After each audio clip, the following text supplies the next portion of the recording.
I just randomly realized that I had read 2 books of robot erotica within a very short period of time, which is how this video was born, literally the night before I'm supposed to post.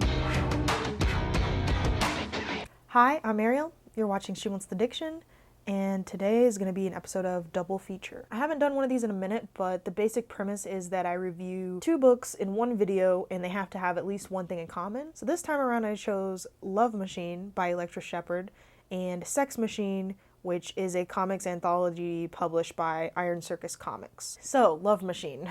This I read about a month and a half ago.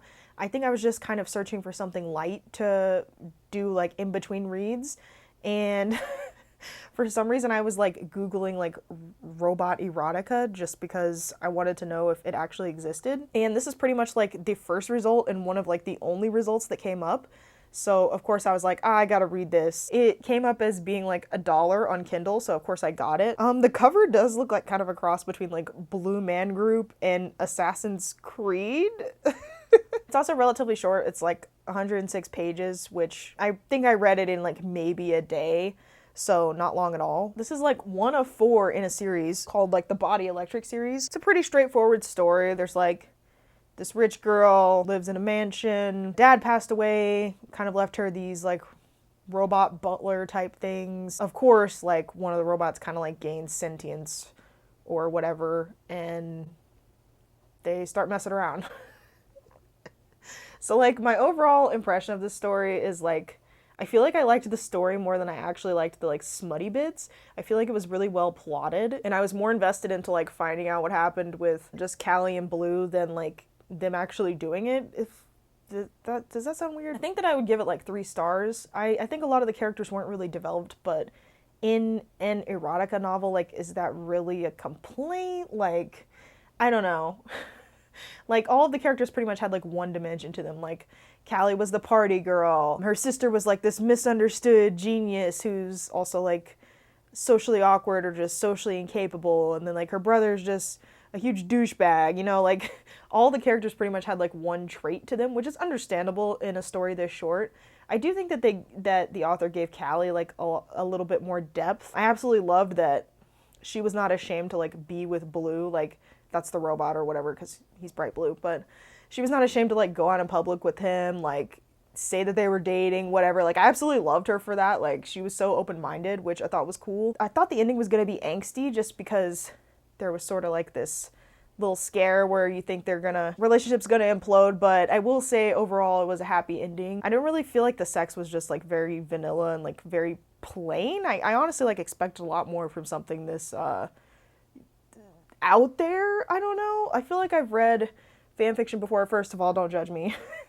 Fanfiction has like spoiled me for all like actual commercial smut, I feel like, because I don't know, just writers do it so much better on there. But I was honestly disappointed. They go through this whole process where they have to basically like build Blue an anatomy and like order the parts and everything, and they're like getting down to it like in the middle of this, and I kind of expected there to be like some wire play, which I've seen in other like fan fictions before, where it's like they do something spiffy with the wires and somehow it equals sexy times for the robot. Like it's like a very abstract thing, but I was really disappointed that like that wasn't there, because it was like the perfect segue into that. Like, she's got him open, she's working on him, she's attaching the thing, whatever. Like, I don't know, it was like the perfect segue into that. So that was a little disappointing. So I did not end up continuing the series. I looked at the next book, and it's basically like the sister building herself like a companion because she's lonely or whatever.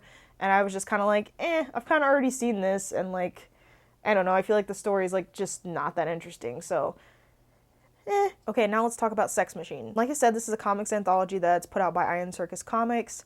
I found them because they're the same comics company that published As the Crow Flies by Melanie Gillman, which I just read a couple months ago and like would highly recommend if you're looking for like a good queer comic. I got it on sale because they were having like, I don't know if it's just a holiday sale or what, so the PDF version was like half off, so I only paid $7.50 for it. And again, I pretty much read this in like 1 to 2 days. I think it's like 230 something pages.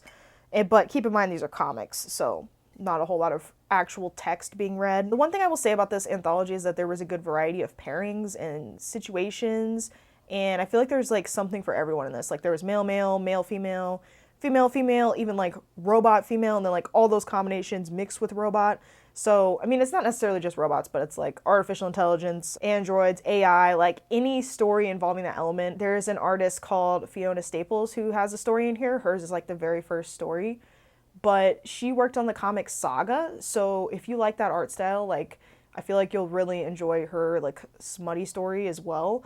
I do feel like just when some of the stories were getting started, like they had to end, and I feel like that's the case with like that first story. I was like, well, this was just getting good and now it's over. But that's kind of the problem with anthologies. Like I feel like it's really just like hit or miss, and also like the format with it being so short, like these comics are only like a few pages at most. I'm like, I feel like some of these, like, not that they necessarily needed to be longer, but I feel like for the format of what it is, maybe it could have been longer, like maybe just fewer stories but longer stories. Like that was really my critique of it. I don't know how people are using this anthology, but that was just like one of the thoughts that I had. I'm like, wow, this is like 4 or 5 pages and then it's over. Like, I think that some of the standout stories were the one I just talked about, Vanilla Game, Picnic, Bodywork, Steppa, I don't really know how to pronounce it. And then some other stories that I think would be of interest would be Employee of the Month, which is kind of like a love, hate, or enemies to lovers type thing. People who like those type of tropes will probably really enjoy that story, just because it's about a human employee with this like robot coworker, keeps trying to outdo him, they kind of hate each other, and then of course they end up fucking. But I also think that Starship, the last story, had a lot of similarities with like the Star Trek universe, which I thought it was a nice homage to like one of the most famous androids ever, which is like Data from Star Trek Next Generation. So I think that if you're like a fan of Star Trek or Data or the character Data or anything like that, that you would really enjoy that story. Of the two though, I'm definitely going to say that Sex Machine was a lot better. I understand that you can't exactly compare them because one is text and one is a comic, but I really think that Sex Machine has like a lot more diversity in it and was just hotter in general. Like if either one of these I'm going to say was hot, I definitely go with like Sex Machine, just because I felt like Love Machine was really like too tame. If you guys have any recommendations for books with like robots, artificial intelligence, android characters, like I love all that stuff, whether sexy or non-sexy, drop your recommendations in the comments. Yeah, that's gonna be it. Thanks so much for caring, and I'll see you guys next week with another video. Peace.